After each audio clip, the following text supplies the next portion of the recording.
Hey everyone, this is Tuesday night. Kristen in A Nightmare on Elm Street 4, the Dream Master, and you're listening to Tommy Throwback Kovac on Splat from the Past. You know, the guy with the painted toenails. Hey dudes, welcome to Splat from the Past, the only 80s themed horror and sci-fi show where things could get totally radical. Now, I am just so excited for today's interview because it's been a long time coming. I will be interviewing the gorgeous, the multi-talented Ronee Blakely.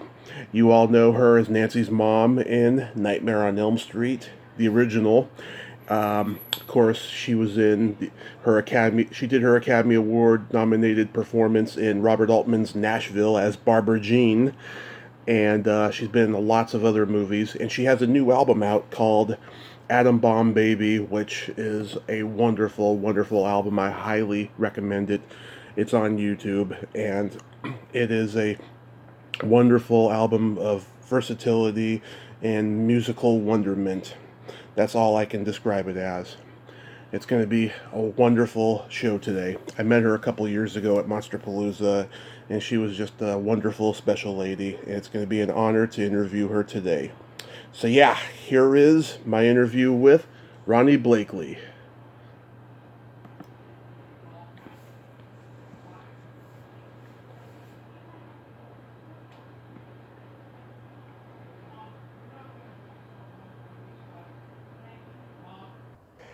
Hey Ronee, welcome to the show. How are you today?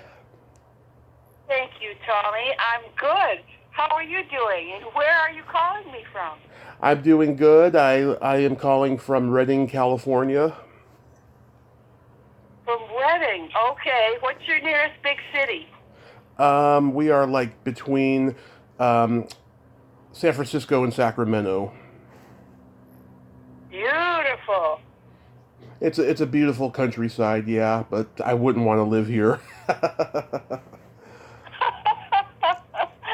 It is beautiful up there. You go up to Squaw Valley and up to Tahoe, and Yeah, beautiful. it's beautiful. This is such a Spent a summer up there. oh yeah. Between freshman and sophomore year at Mills Mhm. Wow. and Stanford selling real estate. Nice. In the, Nice. ski chalets. This is such a great honor. Thank you for taking the time today. Finally. Well, it's very nice of you to be interested in my work. Thank you for your patience. Absolutely. I mean, you're a wonderful legend, and it's just I feel like a kid in a candy store right now. Oh, aren't you very, very sweet? Aw. Sweet as candy. I prefer confectionery giant. So the new album is called Atom Bomb Baby, which I've listened to it and I enjoy it, especially songs like Into the Wind and Beyond and Little Joe and songs Round the Fire. Each song is just more different than the last and so versatile. It's a great variety album, I feel. What made you get back into the studio after a while? Well, thank you for listening, Tommy, and I really appreciate it. Of course. Um, I had been in the studio quite a bit over the years, and even over the past 10 years, even with some spoken word albums. Mm-hmm. But I hadn't been back into the studio, as you say, for a real studio album for a while.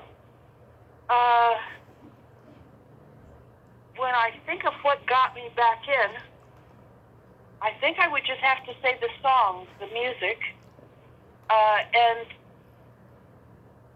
because I began this album several years ago. Let me tell you the story of that part of it. Okay. Jackson Brown offered me his studio. Mm-hmm. So I went in there and recorded 4 songs. Was it 3 or 4? Anyway, Rusty Anderson came in. Colin Cameron was on bass. Rusty, of course, plays guitar for Sir Paul. Yeah. And I discovered him when he was 19 at the Whiskey A Go-Go. Nice. And he started playing with me, too. He had a fantastic band called Eulogy at that time. Oh, yeah. And anyway, Rusty came in on the song what was the reason. That was Rusty coming in. And Danny, Little Joe, was Tony Gilkison coming in on that, and then Rusty came in on that. So that has Rusty Anderson and Tony Gilkison, you know, two of the world's finest guitar players. And that song was a favorite of my dad's, Ron Blakely. Oh. He grew up in the homesteading country next to the Snake River in Idaho, near Oregon, but in the southwestern part of Idaho, beside the Snake River, where his family had homesteaded some places. And his father was often absent. He liked to drink. And his mother was a wonderful person who died when he was quite young, when he was 12. And he hired out as a hired hand when he was a boy. Mm-hmm. And he then lived with various sisters. He had 7 older sisters. And when he was listening to music, they would get Sears catalogs, where the back of the catalog was a record that they would literally cut out or punch out or something, and spin on the turntable, made of cardboard, but with grooves in it. You know, I don't know how it was done. Yeah. But anyway, so he would play Little Joe until it was in tatters, you know. And that was his favorite song as a boy. So I recorded that one out of homage to my dad, and I added the choruses to it. Little Joe, Little Joe, all that. Beautiful. Chorus part. I added all that and rearranged it, but it's an old traditional cowboy tune out of Texas from the late 19th century. So it's been around, you know, for 150 years or so. Wow. And I just redid it and stepped it up the tempo and you know, just gave it another treatment and just redid it a bit. So that's why it's called Redux, Little Joe. Mm-hmm. So I take it the songs are very personal to you. Well, they are. They are. Usually I don't do other people's songs. Yeah. But Dad has died. Dad died 5 years ago. And so the album is dedicated to him and to my daughter, because she inspired the last piece, which is, it's Into the Wind. Sorry, it is Atom Bomb Baby, Fear by Request. It has a lengthy title because in the chorus of that one is almost a Greek chorus, kind of a chant, Atom Bomb Baby, but the impetus for the song was from my daughter, because when I was writing a song, and I asked her, well, what do you want it to be about? And she said, fear. So that's why it's called Fear by Request. And then the poem came out, and then when I went into the studio, I added the hand drum to it. That's me beating on the drum there. Mm-hmm. And then I recorded those choruses and overdubbed those. And so that piece, you know, is not really a folk song, and it's not a country song, and it's none of those. It's more of an avant-garde piece. Right. But that's due to my daughter, so it's dedicated to her, that. And that she just helped me. She just inspired me to keep going with it, because my parents were dying, and I really got a paralysis from that. Mm-hmm. I really couldn't. I really had a hard time coming back from it. You know, it's not something you get over. How old are you, Tommy? I'm the oldest 37-year-old you'll ever meet. Oh, darling, you're so young. But you know, I remember when I met my husband at Tana's on a blind date at Tana's restaurant, Mm-hmm. and he told me he was 32, and I said, oh, you're so young, and he said, 32 is not so young after all. It was a Wim Wenders remark when he was 32. He What? wasn't so young after all. So I guess if you're 37, you're older than 32, but still you're old enough to have lived. Yes. I've lived an extraordinary life so far. What is your profession other than blogging and journalism? Well, I've been recovering from a car accident the last 6 years. Before that, Oh, darling. yeah, before that I did stand-up comedy for 10 years, and I was doing retail and security jobs, and that the accident really inspired me to go into, show business and pursue it seriously, and starting a Yes. podcast has just been an amazing gift for me. Did it cripple you? Okay, so I broke my leg in 7 places, and I got bad arthritis. I do walk with a cane, and I don't really need the cane, but I do it to let people know that I do have metal in my leg, and I'm not walking slow on purpose. You know, Yeah, you're unstable. yeah. So I'm not like crippled in terms of like I'm in a wheelchair or anything. Yeah, but you're injured. Yeah, I hear you. You're crippled in a way. Yeah. Can you run? No, and the funny part is, my dad told me, he's like, you were never good at running anyways. He used to watch me play football in high school, and I was always the one lagging behind. So, no. Oh. Do you run in your dreams? I haven't had a dream where I ran yet. Uh-huh. Yeah. Well, I'm so sorry that happened to you. It's very, very difficult to recover from injuries. I know that feeling. I've been injured too many times, and some worse than others. Yeah. So, you know how they always say it could be worse. It could be way worse. Yes. Are you in pain all the time? I have my good days and my bad days with my leg. Sometimes it gets really stiff. Yeah. Sometimes it doesn't. The worst is when I'm when I'm in line somewhere for a long period of time, like if I'm at a convention or something. I I can't do it. But No, I can't stand up for lengths of time either. Standing is the hardest thing in the world. If you've had an injury, it just is. right. I noticed on the album too, you even did a nice little tribute to George Floyd. Yes, thank you. It was beautiful. Well, thank you very much. Of course, that's obviously a recent song because George was murdered last year. Mm-hmm. But I thought that it would work out well to have it bookended with Hurricane at the beginning because Hurricane is 45 years old at this point. I did not write it. Mm-hmm. Great anthem written by Bob Dylan and Jacques Levy. Love it. And I recorded it with Bob at the time that it was written. And we recorded it on the Desire album at the Columbia Studios in New York.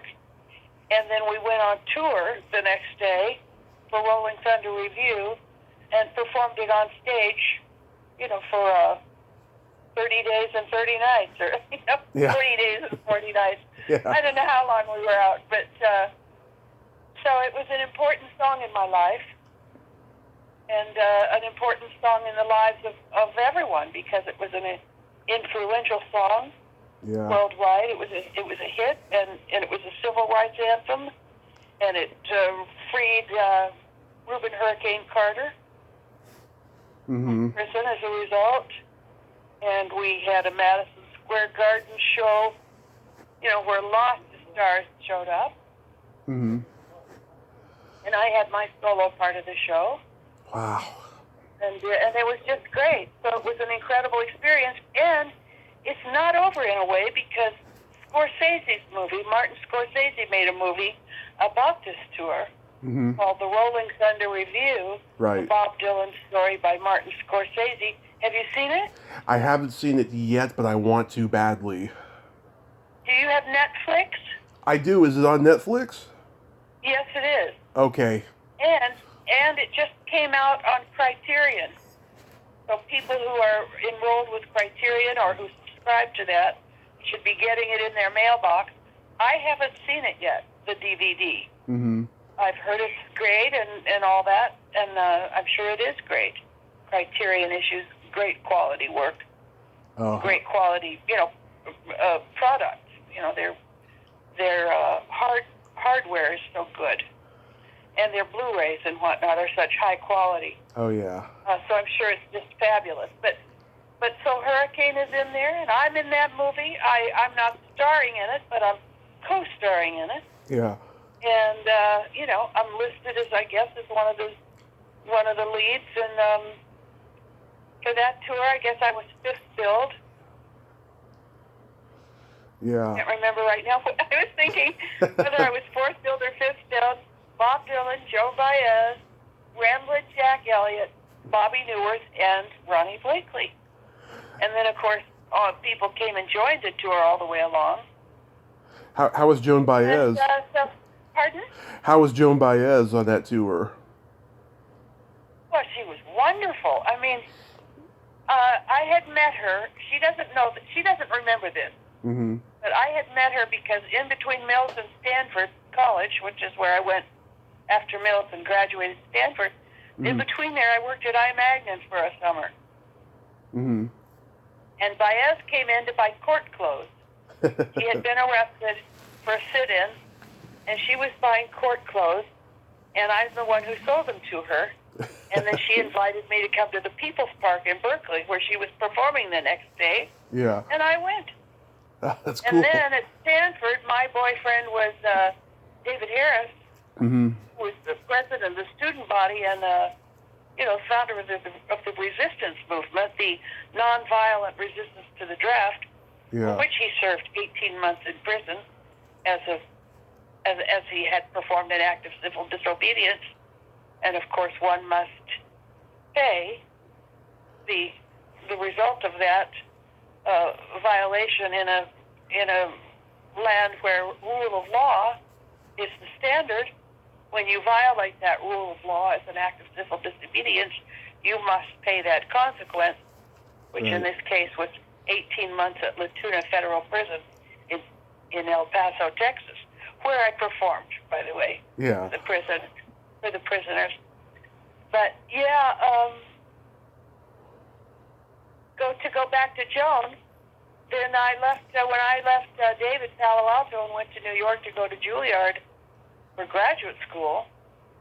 I told David that I thought I would accomplish more in art, and I went.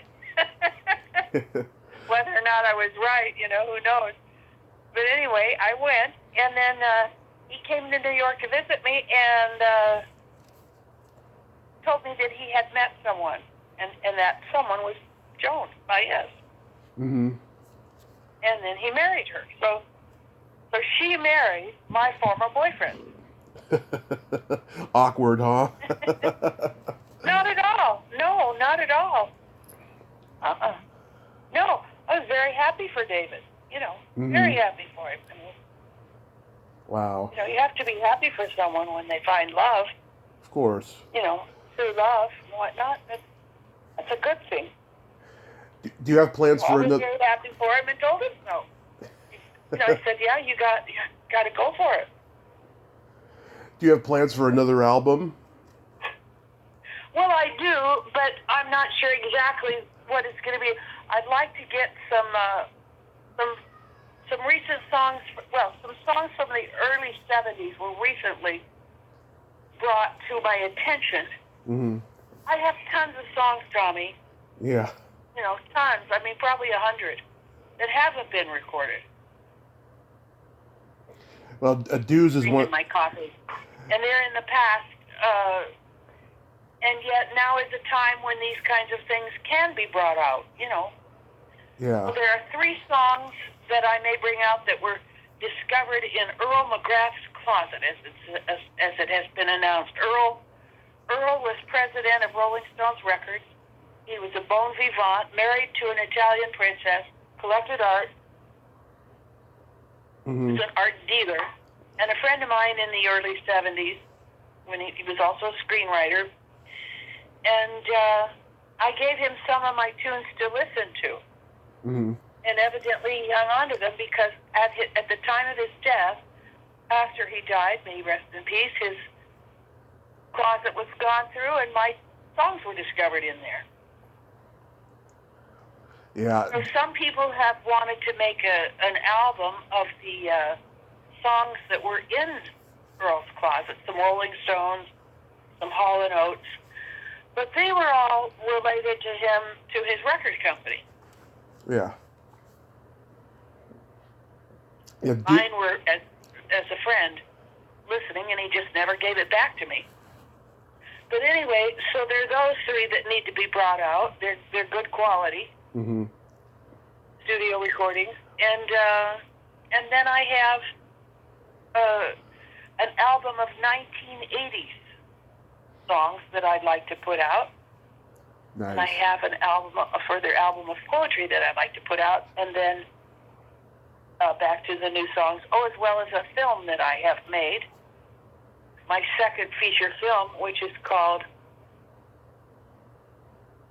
Of One Blood, and it can't be released because it's politically dangerous.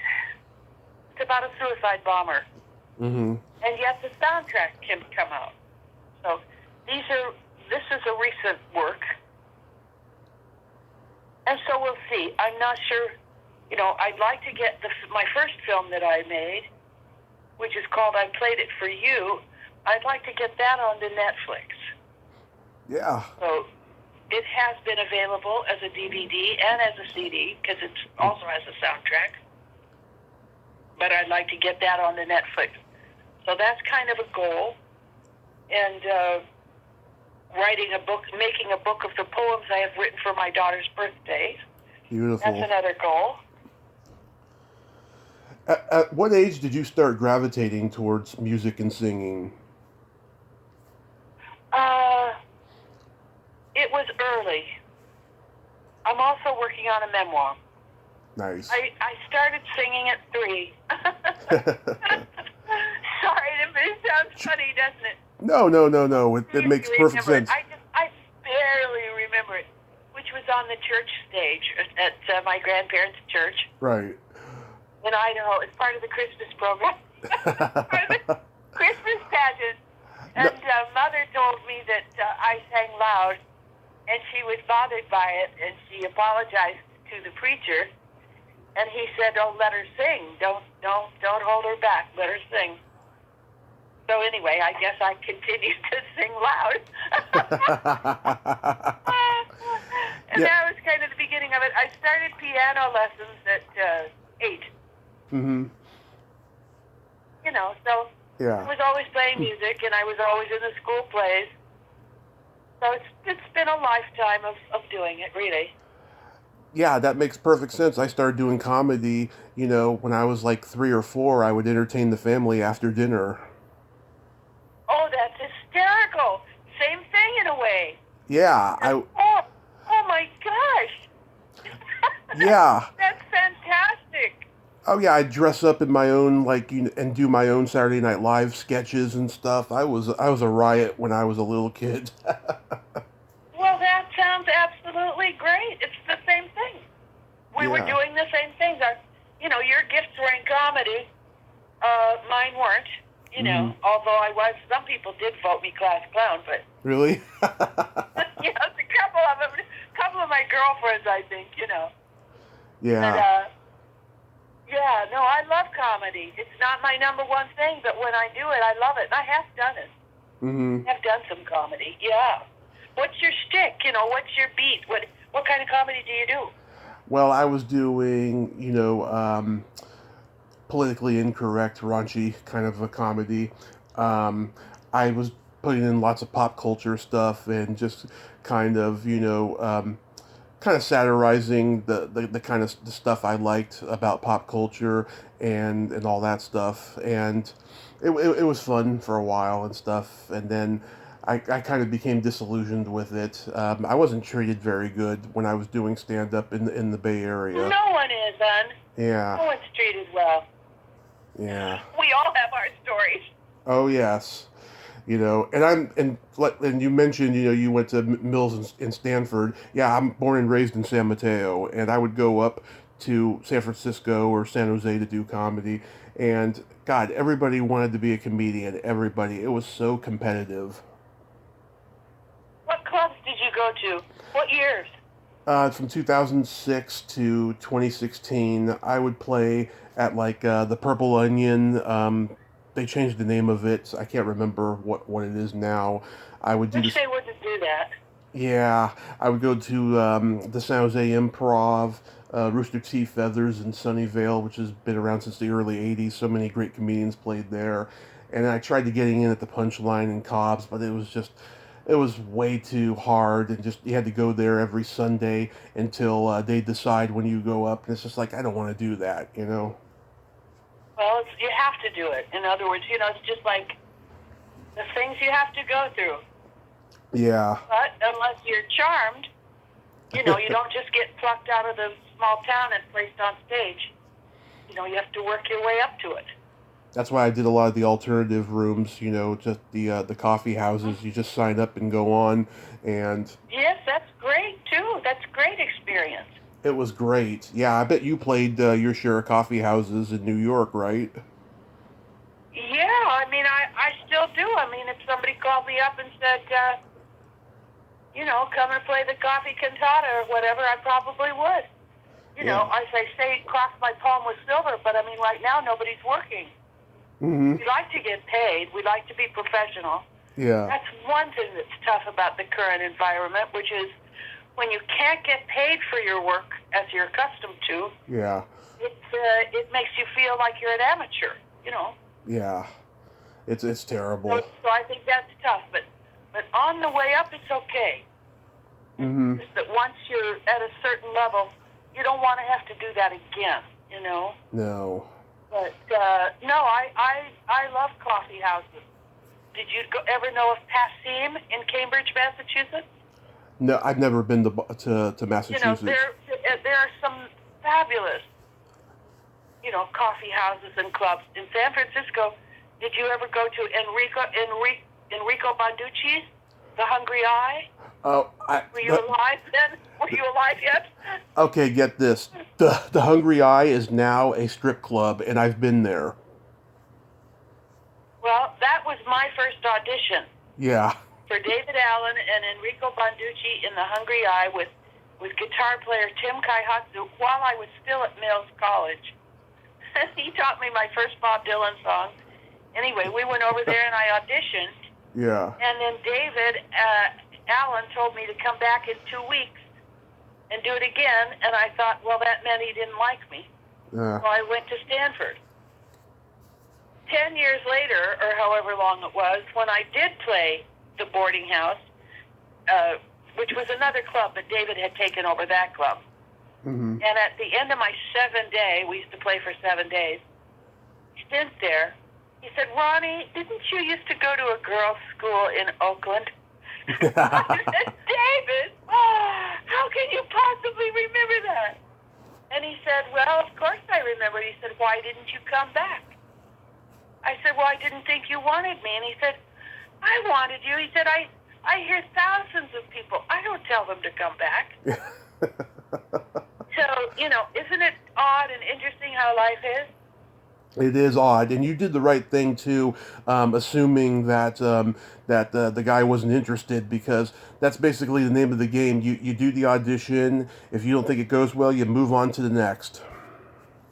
Well, in my case, I went back to school. Mm-hmm.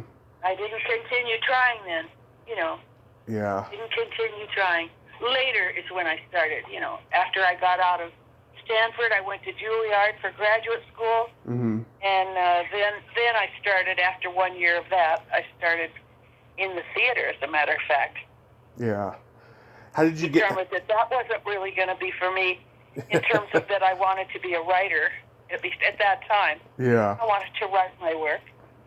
And so I got involved with electronic music in New York City with Gershon Kingsley and Robert Moog, who invented the Moog synthesizer. Oh, wow. And then I went and worked with all the electronic artists and performed in Carnegie Hall at the end of 1969 or the beginning of 1970 with $5,000 in my underwear to take down to David Crosby, his boat in Nassau, because his motor had broken. Yeah. And I didn't know where to put the money, and I stuffed it into my underpants. Yeah. I couldn't turn sideways on this Carnegie Hall on the stage. That's awesome. It was in 50s. It was in 50s. Yeah. And it was a whole big wad of money, and I had to stay looking straight out because it poked out of my dress. Oh, that's awesome. How did you get signed to Elektra? Well, that was through Judy Collins' producer, Mark Abramson, Yeah. being friends with Jim Frawley and Billy Kirby, writers and directors at Yeah, Jim Frawley. Clock, Yeah. which is where the film Welcome Home Soldier Boys was made. And these guys they knew me as a friend and as a songwriter. Mm-hmm. And so they recommended me to the producer of the film Welcome Home Soldier Boys, and I was hired. So I had my own bungalow on the 20th Century Fox lot next to Frank Sinatra's. I never met him. Mm-hmm. But I had my own bungalow as if I were a big star. And I drove my battered Volkswagen there every day, and I was the head of the music for that movie, and Lionel Newman, who was head of music for the studio, took me under his wing, and I was taught how to put music into movies. Wow. So that's what I did, and my songs went into that movie, Welcome Home Soldier Boys, Mm-hmm. which did not get released because it was about Green Berets returning to the States and blowing up their hometown. Oh. And we had not yet invaded Cambodia, so the film was shelved, but those friends of mine at that studio played my music for Mark Abramson, Judy Collins' producer at Elektra, Mm-hmm. and he recommended me to Jack Holzman, and I was signed. Wow. Yeah, Dues is one of My first album. Yeah, Dues is one of my favorite songs of all time. I tagged you in it on Facebook a couple of Thank months you, ago. Tommy. Yeah, it's a beautiful, Thank you. beautiful song. That whole album is a masterpiece, and there's no Wikipedia entry on it, which really disappoints me because there should be, an entry, talking about, when it was. Aren't you wonderful? Do you want to do one? I could. Well, we'll talk about that later. Okay. You have a Wikipedia page, Yeah. but it does need to be updated, and I don't know, I'm not a techie. Me neither. So. I didn't get the technical education. My daughter started computer when she was 5, Yeah. People your age mostly have had computer training an hour a day for 18 years, Yeah, I've had decent training. I'm not a tech person either. I mean, I know how to And you upload and do little things like that, but there's a lot of things I don't know how to do that I'm still learning, You're just being modest. No, I'm telling the truth. You're being modest. Yeah. Well, anyways, thank you. I mean, I'm blown away that you've actually listened to my music. I have, yes. And you probably won't not remember this, but about 4 years ago, I met you at Monsterpalooza in Pasadena. And in Pasadena, oh my gosh. You'll have to give me a day or two to try to remember that. Yeah, unfortunately, I didn't get your autograph or a picture with you. I was running low on money by that point. But I came over to Well, we're going to have to rectify that. I came over to your table, and I told you that I've always loved your singing voice, and you teared up, I remember. Oh. Yeah, you teared up. That is so precious. Because I imagine you don't get too many people coming to your table that know your music. That's right. There are very few. And you're right. Anyone who comes up and loves my music or the other movies, Yeah. I do appreciate it. Especially if somebody has my album, yes. I do, and I do. It does touch me deeply. I'm very touched. Oh, absolutely. Yeah, I've always felt that you were very underrated. Well, thank you. Linda Ronstadt was going to record Dues. I wish she had. Yeah. But once again, when we had a meeting and all together in a rehearsal, Mm-hmm. I think I sang too loud again. I just think I sing too loud sometimes. Ah. Yeah, no, I think that Linda Ronstadt could have done a really good version too. It's really Couldn't she sing that? Boy. yeah. It's sad what she's going through with her health and everything because I just Oh, think it's she's one of the horrible. greats. Yeah. Thank God that we do have her on Hmm. so many great recordings, Yes. because a voice like hers does not come along every day. Yeah. Now, leading up to Nashville, did you do any kind of acting before that? Yes, I did. As I said, I was doing plays all the way through school, and then all the way through college, and then when I began working in 1968 in theater, I had done that. Now, and then I had done I'm laughing because I'm thinking in advance of this, it's not a commercial, it's an industrial. You Right. know what I'm talking about? It was a short film to advertise Silverado Country Club, which is also not Mm, far from you, in the middle of this, up there by San Francisco. it, Silverado Country Club, and uh, I was the person playing tennis and swimming and, and I'm still friends with the people I worked with on that. hmm. Francesca Redwine Hmm. was the producer, and Ron Garcia was the cameraman. And 2 years ago, he won the Cinematographer's Award, the Lifetime Cinematography Award, Ron Garcia. Hmm. We got together for coffee or breakfast at Cantor's a year or so ago. And I still, talk with Fran on Facebook, Nice. just this morning. I mean, so I'm still in touch with those people. So I did that. So I had a small experience of being on film and on camera. It wasn't really acting. I was just, Yeah. hopping around the country club, which was a form of acting. Yeah. Because they wanted me to shave under my arms. And you know what? I can't remember whether I did or not. Really? I can't remember whether I caved or not. I should have. But when you're young, you're just a rebel and doing your thing. We make mistakes. Even as an old person, you make mistakes. But How, so that was fun, and I'm trying to think if I had done a bit part. I guess that's what it's called. yeah. Featured player or bit role in a John Philip Law film that I've never actually seen. Huh. I've seen my bit in it, in which I played a protest singer, Hmm. with a floppy hat and a vest. I was playing stereotypes, right? The country club lady. It was the 70s. I mean, it was just me. I didn't change anything. Yeah. But, put different hats on you and you're a different person. So, yeah, and I sang in that one. But I don't think I ever actually saw the film, but I have pictures from it. Hmm. When you Let's see if I have done anything else. Not really. okay. So I was basically a theater person, if at all. But Hmm. basically I was a music person because I had my album. I was a songwriter. I was a singer-songwriter. Right. That was my scene. And it was my album that got me that part.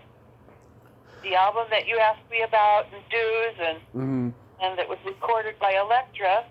And then Richard Baskin, music director on Nashville, he heard that album and fell in love with it. And I was dating Edward Albert Jr. at the time. Oh, really? He and Richard were friends, yeah. Yeah. So that's how I met Richard. And then Richard had me come in to meet Altman. And then they asked to use my song. And then I worked with them for a couple months. And then they weren't paying me. So I went out on the road with Hoyt Axton. Nice. I had to pay my rent. Hmm. And Susan Onspach at that time was playing the role of Barbara Jean. But they changed their mind and they decided they wanted me to do it. So I was offered the part. I was on the road with Hoyt Axton when I was offered the role. My mom met Hoyt Axton one time. He came to the San Mateo Fair in 1979, and she said he was very nice. Wonderful. I miss Hoyt. Yeah. No, terrible. He was wonderful and great, and we had wonderful times touring. I toured with Hoyt. I'm still friends with the people in that band. Mm-hmm. Ron Heffington played on this album. Yeah. Ron Heffington was Hoyt's drummer at that time. Yeah. And we're still friends, and Don is playing on Hurricane. Don is playing the drums on Hurricane. You know, superb world-famous drummer, played with Lucinda Williams, our great Lucinda. And, it's a thread, isn't it? A chain, a thread. We intertwine as we go along. Oh, yeah. In those days, it was such a small world. I mean, everybody knew everybody in the industry. Yes. Yes. True. How was Robert Altman as a director? Well, he was the best, I say, because he used me. He appreciated me. He saw what I had to offer, and he accepted it and used it. I think because I was originally on the film as a writer, I was originally being used as a writer and being used to train Susan Onspach. And so in a way, I think I was seen as part of the production crew in a way, so that when they cast me, then he also let me write. Mm-hmm. It wasn't just improv. He actually let me write my part, which I did. My character, Barbara Jean, she only had one real scene when I took the part, and then I created the other scenes. Wow. And when you got he let me do that, Yeah. When you got nominated for an Oscar, did you feel that you needed to continue acting more and singing a little bit less? Well, if anything, my touchstone has been my writing. It's what makes me feel uniquely creative, and I like the mix. If I could go out and shoot Nashville every day for the rest of my life, I'd be happy. Mm-hmm. We did that on the Bob Dylan tour. We shot film, we sang, we performed at night on the theater, on the stage of the music, and during the daytime we shot film. So, I don't like to have to choose. Yeah. But I would say that for me, it's the self-starting thing as well. Nobody has to hire you for you to write songs.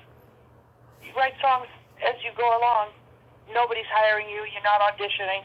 You know what I'm saying? It's a self-starting thing. You're your own boss. You're the artist. You do it, and nobody is taking it away from you. Nobody is telling you what to do. So, yeah, and I was recording. So that was a part of my life, too, recording, writing, and doing movies. And I would have been happy to get more movie offers. I would have been thrilled. It was tough not to get more offers. Yeah. But as Bob Altman told me, people said to him, well, what are we going to do about her accent? Because they thought that I was Barbara Jean. Yeah. So my next big offer, if you could call it that, was for The Driver. I love that movie. The Hill film. Yeah. Pardon? I love that movie. Oh my goodness, you've seen that? Oh, it's a classic. Oh, you are amazing, Tommy. It's a classic. Yeah, it's like The French Connection, but even better. Aren't you great? Oh, you're just wonderful. I love movies. You Yeah. You like all my work. Oh yeah.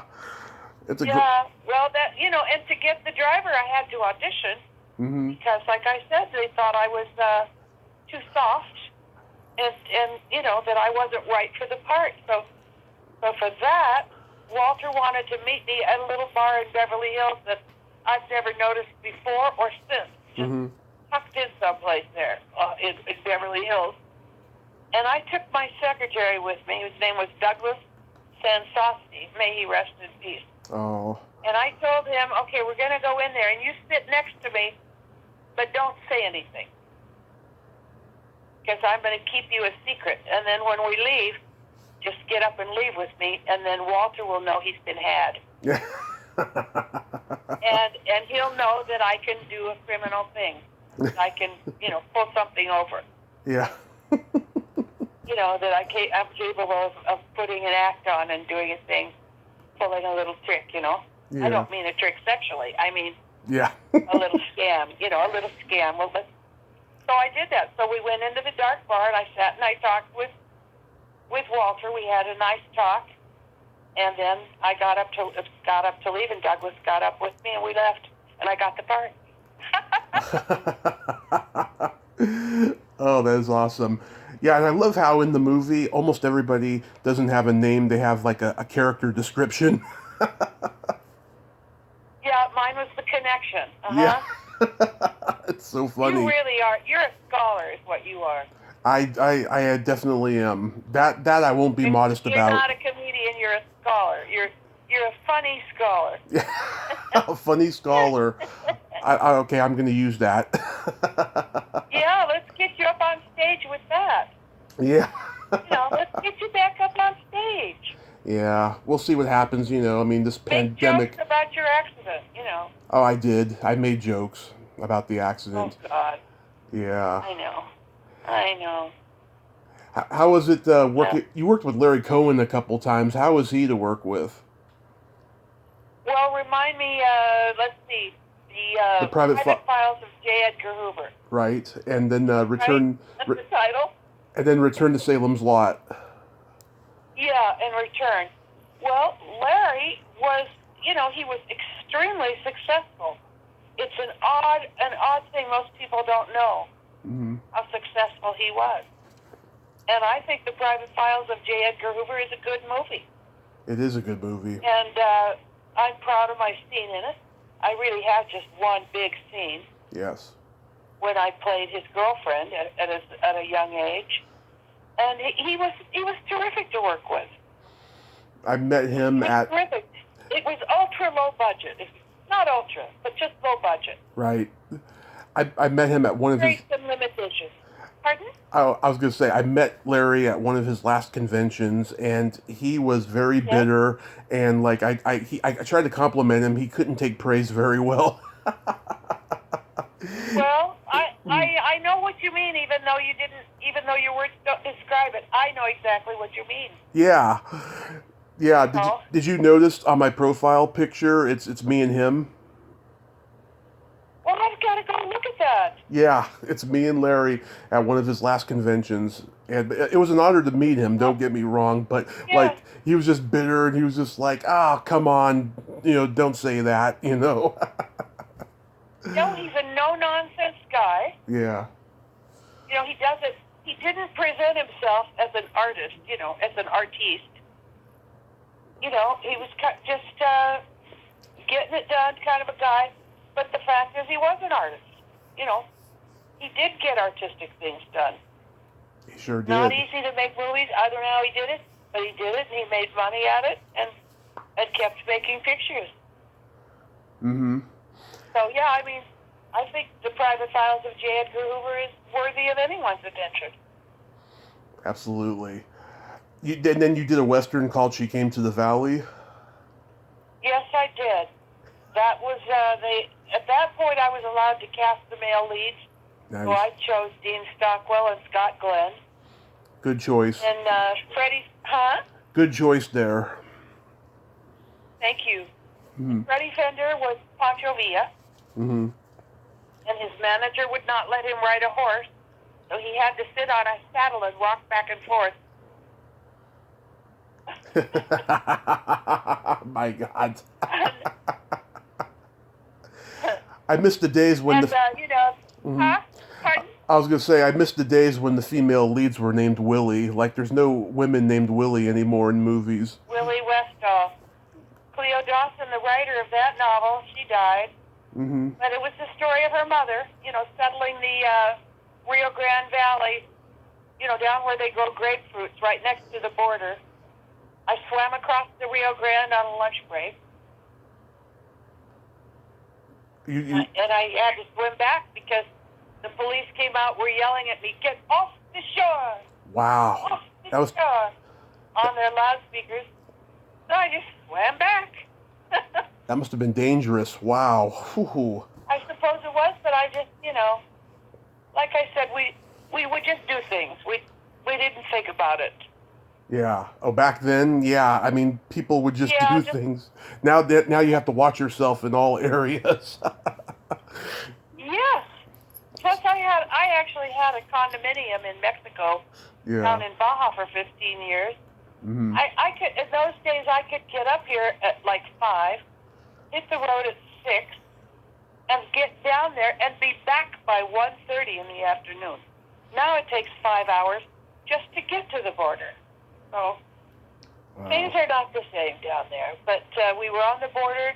The border town was Reynosa. I had a suit made there in beautiful men's tailoring shop. Made me a beautiful 3-piece suit in gray. Oh, I loved that. And the food was great. It was a great shoot. But for some reason, it didn't quite make it. Yeah. Have you seen it? I think I saw it one time years ago, but Yeah.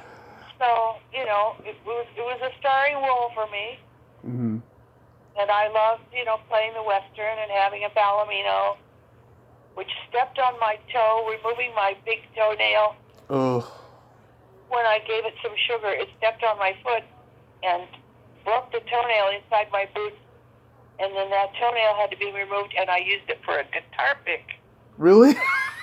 Yeah. Love it. I love it. We had fun. You are so awesome, Ronee.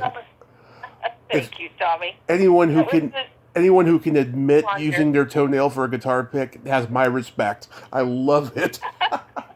Thank you.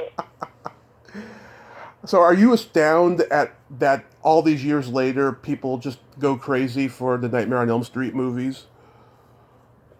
We are surprised. We're more accustomed to it now. We've accepted it now. Mm-hmm. Because it seems to go on, and we don't know how much longer, and of course we won't live all that much longer. So, Nancy's character, actress Heather Langenkamp, is young. Right. She will continue for another 50 years, but some of us won't be around forever. And so we, the fans know that. Yeah. So they make us feel real good. The fans make us feel fabulous. They make us feel like stars. They make us feel like we've had some meaning in their lives, and they appreciate what we've done. And Wes Craven wrote a brilliant movie. Mm-hmm. In the same way that Psycho lives on, Hitchcock films. I think Wes's film, Nightmare on Elm Street 1, Mm-hmm. has become a classic, and we had no idea at the time. I thought it would be a hit because I remember when I took Mother to Palm Springs and had her read the script, because I had never done a film like that in terms of a slasher or a murder or a bloody or, I had not done any films like that, a crime film. I did The Driver, but it wasn't bloody, So I had Mother read the script because I didn't want her to be shocked. And I told her I thought it was going to be a hit, and so I was going to do it. And I did. Mm-hmm. And it was. And I remember watching it for the first time with an audience in Times Square, where there was a chicken stand, Kentucky Colonel store, right next to the movie theater. So everybody in the movie theater, you hear all these bags rustling, Instead of popcorn, you hear chicken bags rustling. And you hear all kinds of chicken going in and out of bags. And then you hear screaming, and then you hear laughing. So I sat in the back, and I listened to everybody laugh and laugh. I listened to people scream and scream, and I heard them eating and rattling their chicken bags. Mm-hmm. It was great. And so it went to #1.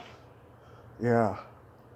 That last shot of you waving bye-bye so nonchalantly is so sinister and so wholesome at the same time. I mean, it's disturbingly effective. Yeah, it was a little hard to, Marge was not an easy character to figure out because you knew that there had to be some mystery so that Wes could have a payoff. You didn't want to just give it away, Mm-hmm. Was Marge a villain or was she a victim or was she both? Or was Yeah. she 100% innocent and was it all a dream and none of it happened? I mean, it was all these things are a challenge to an actor. I always wish they would have explored that a little bit more. Did they ever ask you to be in the sequels? They asked me to do one, but I had been injured. Mm-hmm. Like you with your leg. I Yeah. had been injured in an event, and so I couldn't work for a while, so I couldn't do one. And they didn't ask me again. Which they would have. Yeah. I don't know why I wasn't asked again. Maybe I don't know. I don't know the answer. Maybe maybe they thought I had a bad attitude. I don't know. I was scared to go on the conventions for a long time. I imagine, Nobody yeah. else was doing the conventions but me. Finally, I got the courage to do one. You see, sometimes people think you're snobby, but it's just that you're scared, Yeah. I just didn't know what to expect. I've talked to a lot of people from all the major horror franchises, right? And each one is different. With Nightmare on Elm Street, they have, it seems like, they had the worst of it when it comes to like stalkers and what have you. It seems like that, they've come around, in recent years about the success of it and stuff, but I think they still have a little bit of a resentment towards it because, they couldn't get any other decent work afterwards and the crazy people were coming at them, Who's the they when you say they? Certain people from the franchise. Oh, because, one of the things I love about it is, Robert Englund, who became a worldwide star. I mean, Oh, he loves the biggest his stars in the world. yeah, he loves his cult Every success. kid in the world knows who he is. Yeah, he loves his success, And we have a lot of fun together when we're all together. Mm-hmm. When we meet up at the kid cons and meet the fans, it's so nice. And then we hang out and have dinner, and it's just so fun. Yeah, when I was He's a large part of that. He's our leader. yeah It's very fun. yeah when It's fantastic. We appreciate it so much. mm-hmm. Yeah, No idea. when I saw you at Monsterpalooza, yeah, I mean it was insane. I mean there was fire marshals, going crazy about fire codes because everyone was there to see Robert. It was just insane. I didn't meet him that particular weekend. I met him a year later in Sacramento. He was at a Comic-Con, and that was a fun experience. He was so charming and so funny. I enjoyed him. Well, he's special. He's brilliant. He has a brilliant mind. His father was a rocket scientist, literally. Mm-hmm. So yeah, we have a great time, and I wish I had started doing it sooner. But now I'm a veteran of it, and who knows if we'll come back to it due to COVID. Yeah, they're doing that virtual con thing, which is really silly. I've seen the videos on YouTube. It's just, it's not my cup of tea. I wouldn't do it. Well, this shows you how dumb I am. I don't even know it exists. Oh, they haven't invited you yet? Yeah, it's a Zoom. No, I mean, in other words, I haven't been invited. Yeah, it's a. Is this something I should ask my agent about? Yeah, it's Robert doing it? I don't know if he's done one. I know Lisa Wilcox has, and a couple other people. Brooke Thies has. Lisa has. Yeah, Brooke Thies has, and a couple other people. But yeah, I mean, it's just it's just a Zoom chat basically, and it's just it's awkward and it's silly. I hope Well, that's nice. I hope if we find a cure for this thing, it doesn't become a permanent staple. And if it does, it'll only be if everyone doesn't want to travel or something, Yeah, I don't know how we'll get back to it, frankly. Me neither. I just don't know. I mean, I really don't.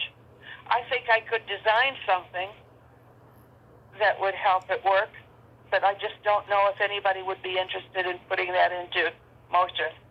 I could see us all sitting like on a panel and going into individual rooms, and people be protected with gloves, and masks, Yeah. coming individually, literally coming in individually to meet each person and sign or take pictures with each fan.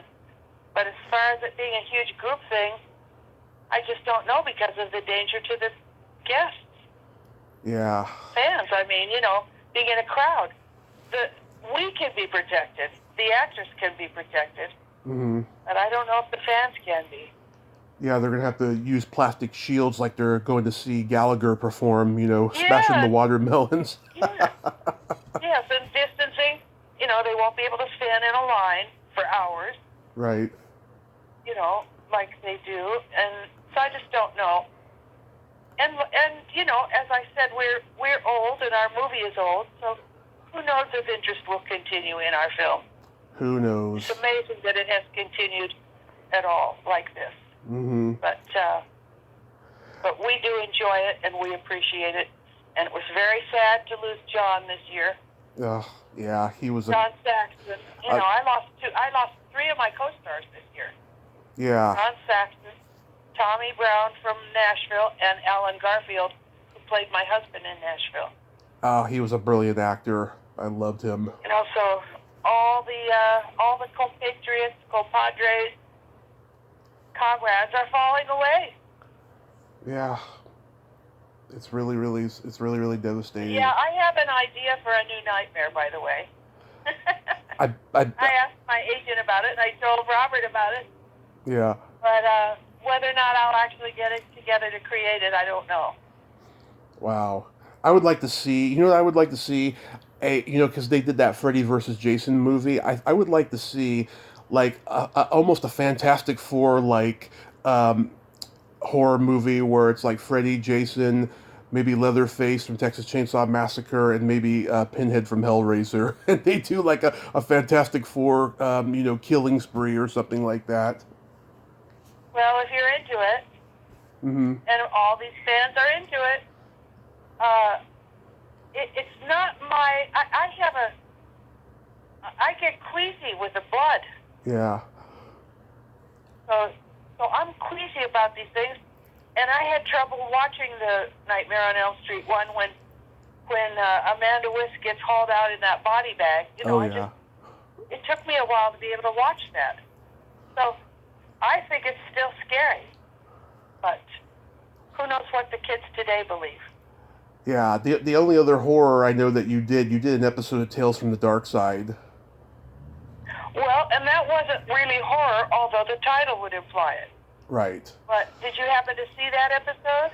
I did, yes. And I'm a big George Romero fan. Today would have been his birthday, as a matter of fact. You are amazing, truly. I'm okay. Truly amazing. I can't believe it.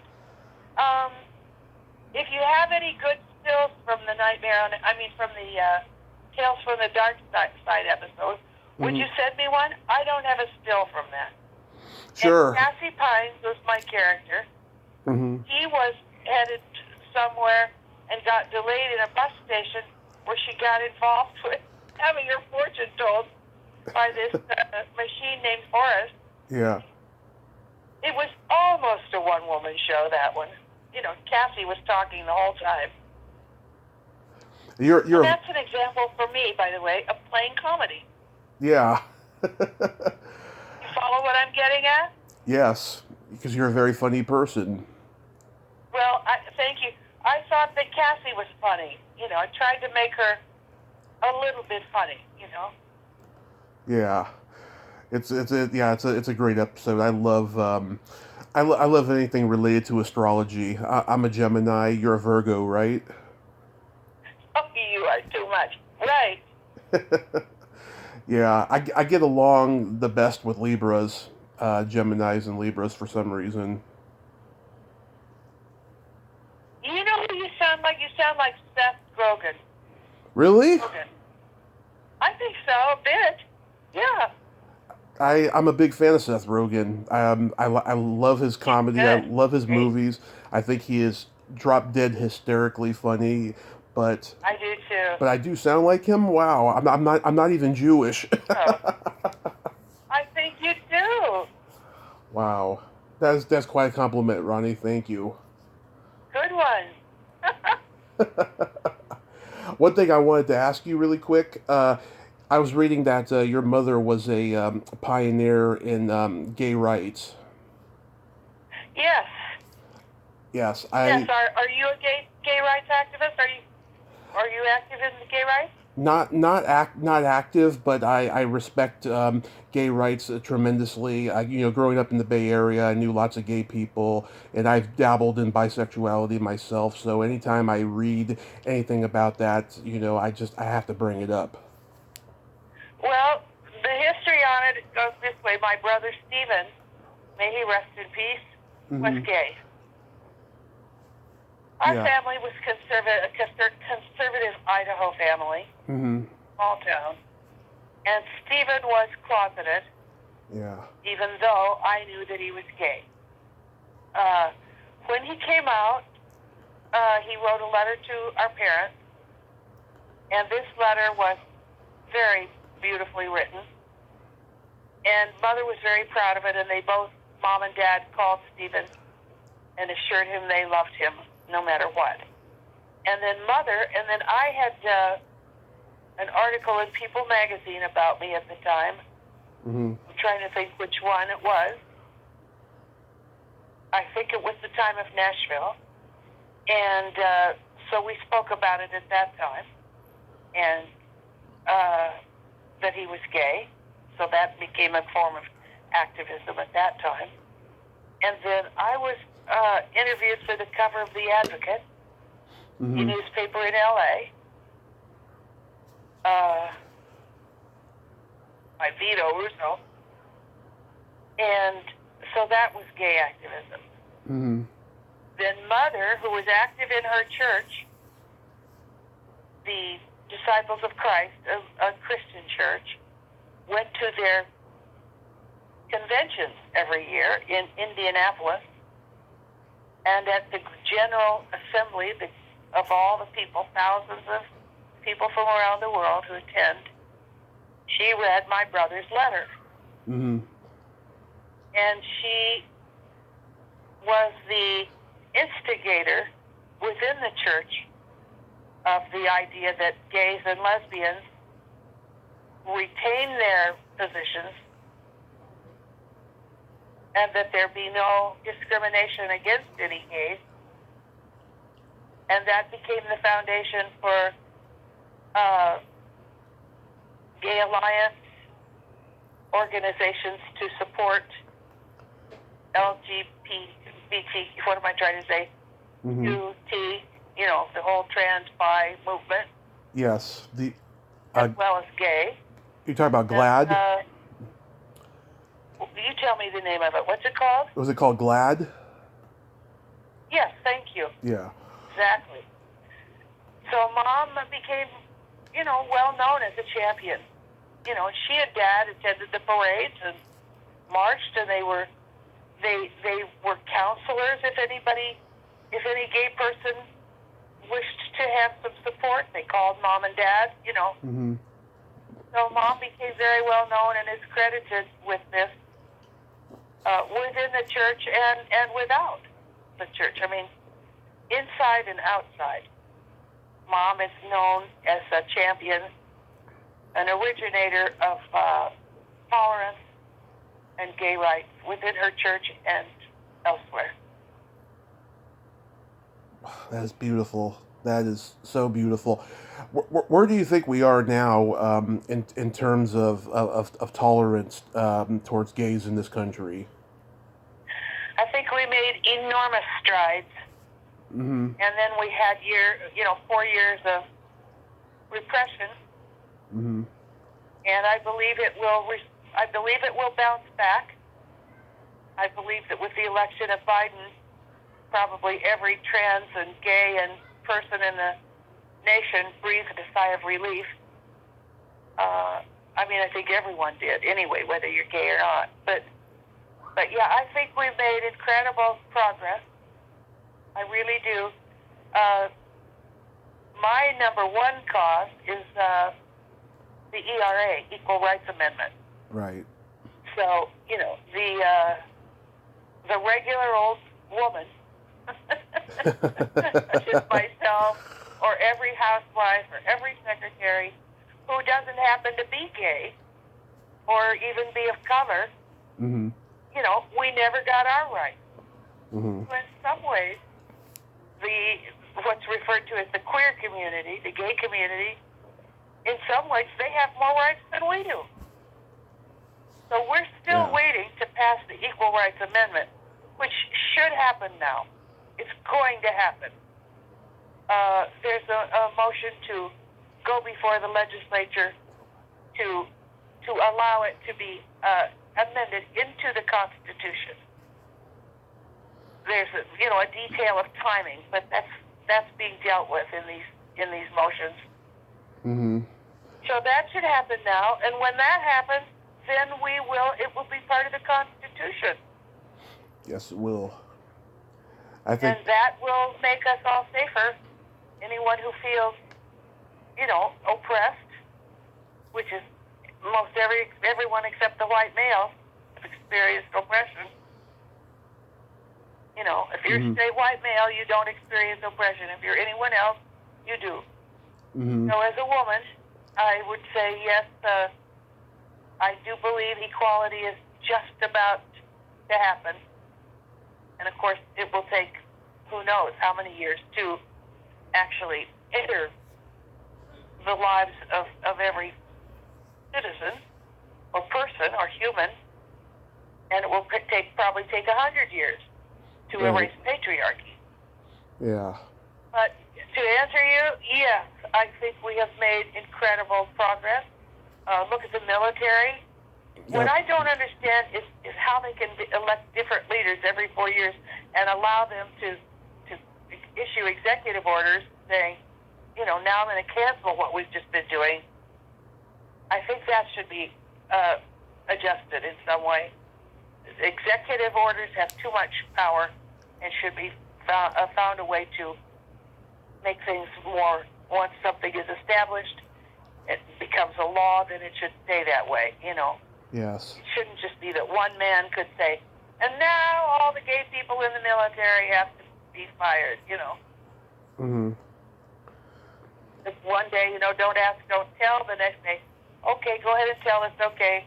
The next day they say, no, dishonorable discharge. No, that has to even out, and it will. It will. As MLK said, the curve of justice, bends toward freedom.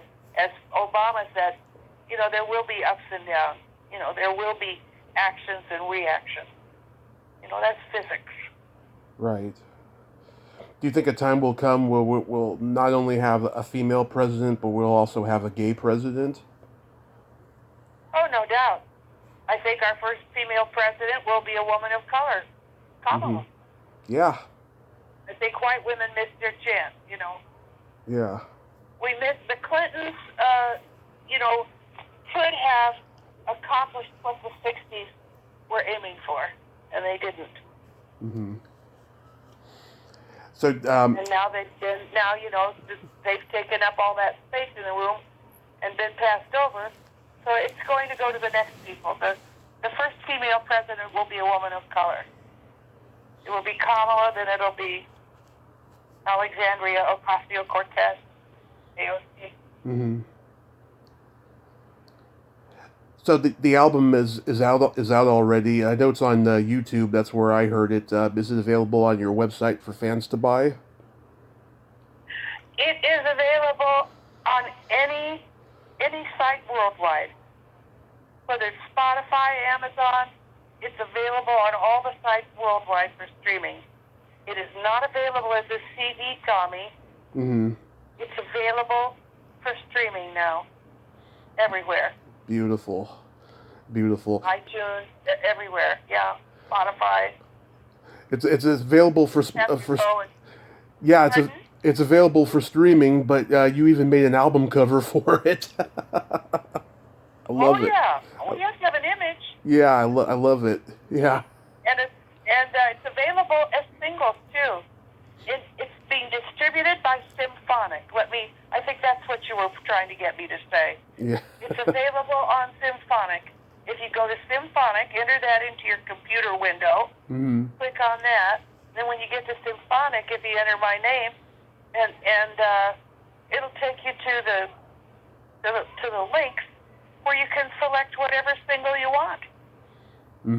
I heard the whole album. I love it. Oh, thank you, Tommy. It's so dear of you. It means so much to me. Absolutely. I give credit where credit's due. And I have a funny joke for you. Okay. Okay, this is a feminist type of joke for all the idiotic men out there. You know the difference between a golf ball and a G-spot? No.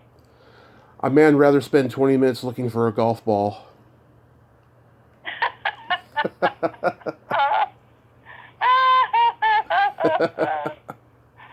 Well, is there such a thing as a G-spot? I think it is. I suppose there is, but let's not go there. But anyway. No. I don't feel like getting into that. Sorry. Yeah. And believe me, I anybody who knows me knows I would go there. You would? Yeah, because oh god, there's episodes of my podcast out there where I say things that I don't even say to my friends when we're hanging out. Oh my goodness, I can only guess. Well, that's why you have your public persona and you have your offstage persona. Yeah, even my offstage persona doesn't like to go there. Yeah. So listen, tell me, who are your listeners? Who is going to be reading or listening to this?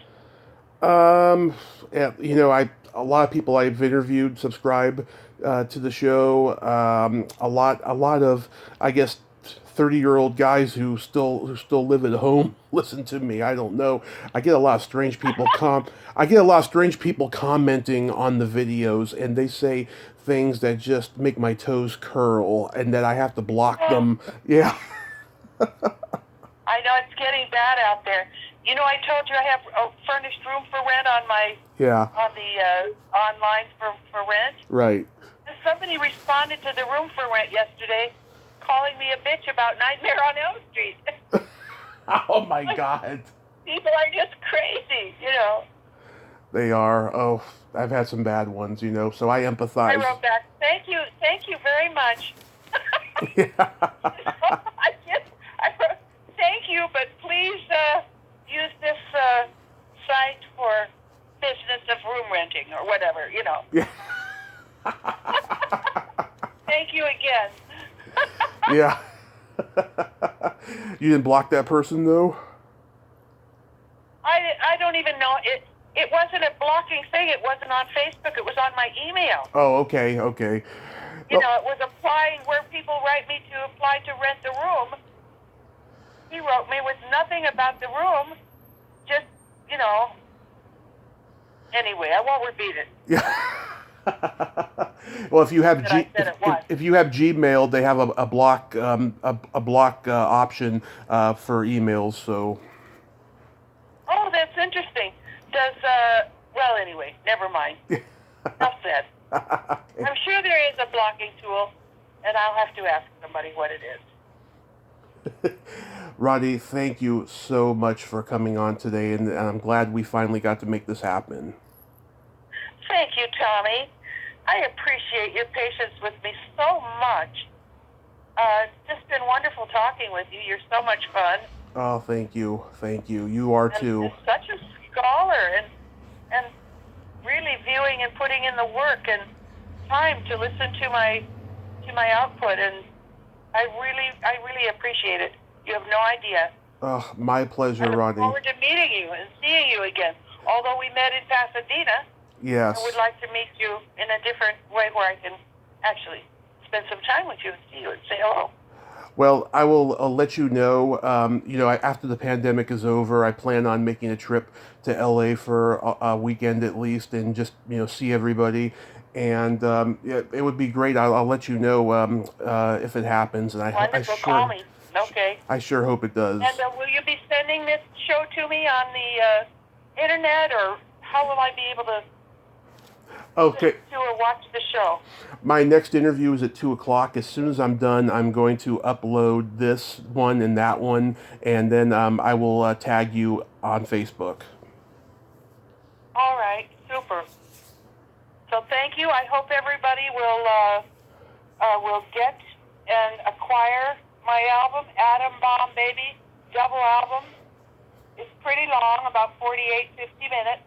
It's worth every minute. I hope you like it. I hope you listen to it, and let me know. It's worth every minute. Thank you so much, Ronnie. Have a great day. Thank you, Tommy. All right, you too. Okay. Bye. Bye-bye. Well, there you have it. Ronee Blakely. Ain't she a sweetheart? Oh my God, I loved talking to her. Just friendly, down to earth, great sense of humor. I learned something today. I really did. And buy her new album, Atom Bomb Baby. It's a beautiful, beautiful album. Beautiful music and her beautiful voice. Well, until next time, this is Tommy Throwback Kovac saying, there's no shame in living in the past, because the present sucks. Later, dudes.